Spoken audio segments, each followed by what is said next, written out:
தமிழ்த்தாயின் தலைமகன் பேரறிஞர் அண்ணா அவர்களின் 57வது நினைவு நாள் இன்று. திராவிட கருத்தியலுக்கு அரியாசனம் தந்த ஒப்பாரும் மிக்காரும் இல்லாத தலைவர் பேரறிஞர் அண்ணா அவர்கள். அண்ணா அவர்கள் இன்னும் கொஞ்ச காலம் இந்த மண்ணில் வாழ்ந்திருப்பாரானால் தமிழ்நாட்டின் அரசியல் இன்னும் கூர்த்திட்டப்பட்டு செம்மைப்படுத்தப்பட்டிருக்கும். அண்ணா மறைந்து 57 ஆண்டுகள் உருண்டோடி விட்டது. ஆனால் இந்த மண்ணில் இன்று வரையிலும் அண்ணாயிசம் என்று சொல்லப்படுகின்ற அண்ணாவுடைய ஆட்சிதான் இந்த மண்ணில் நடந்து கொண்டிருக்கிறது. அது அண்ணா உருவாக்கிய திராவிட முன்னேற்ற கழகமாகட்டும் அல்லது அண்ணாவின் பெயர் கொண்டிருக்கின்ற அண்ணா திராவிட முன்னேற்ற கழகமாகட்டும், இந்த கட்சிகள் தான் அன்னை தமிழ்நாட்டை ஆட்சி செய்து கொண்டிருக்கிறது. எனவே அண்ணாதான் எங்களுடைய அரசியல் திசை வழியை தீர்மானிக்கின்ற நட்சத்திரமாக விளங்கி கொண்டிருக்கிறார். அந்த அண்ணா ஊட்டிய அந்த இன உணர்வை, திராவிட இயக்கத்தின் லட்சிய சுடரை அணையாமல் பாதுகாக்க அண்ணாவுடைய நினைவு நாளில் திராவிட வெற்றி கழகத்தின் சார்பில் எங்களுடைய தோழர்கள், எங்களுடைய நிர்வாகிகள் ஒன்று திரண்டு எங்களுடைய இதயஞ்சலியை காணிக்காக்குகின்றோம். அண்ணா காட்டிய பாதையே எங்களின் பாதை.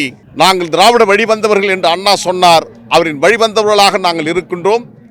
அண்ணா 1944 திராவிட கழகத்திலிருந்து 1949 திராவிட முன்னேற்ற கழகத்தை உருவாக்கிய போது அண்ணா சொன்னார், இது திராவிட கழகத்திலிருந்து பிரிந்திருந்தாலும் இது ஒட்டுமாஞ்செடியாக இருக்கும் திராவிட முன்னேற்ற கழகம் என்று சொன்னார். அந்த வழியில்தான் திராவிட வெற்றி கழகமும் ஒரு கிளையாக, திராவிட இயக்கத்தின் ஒரு கிளையாக நாங்கள் விளங்கி கொண்டிருக்கின்றோம். எனவேதான் நீதி கட்சி உருவான தென்னிந்தியாவில் உருவாக்கப்பட்ட ஒரு மாபெரும் மக்கள் இயக்கத்தின் தோற்றுவாயாக இருக்கிற நவம்பர் 20 திராவிட வெற்றி கழகம் இந்த மண்ணில் உதயமாக இருக்கிறது.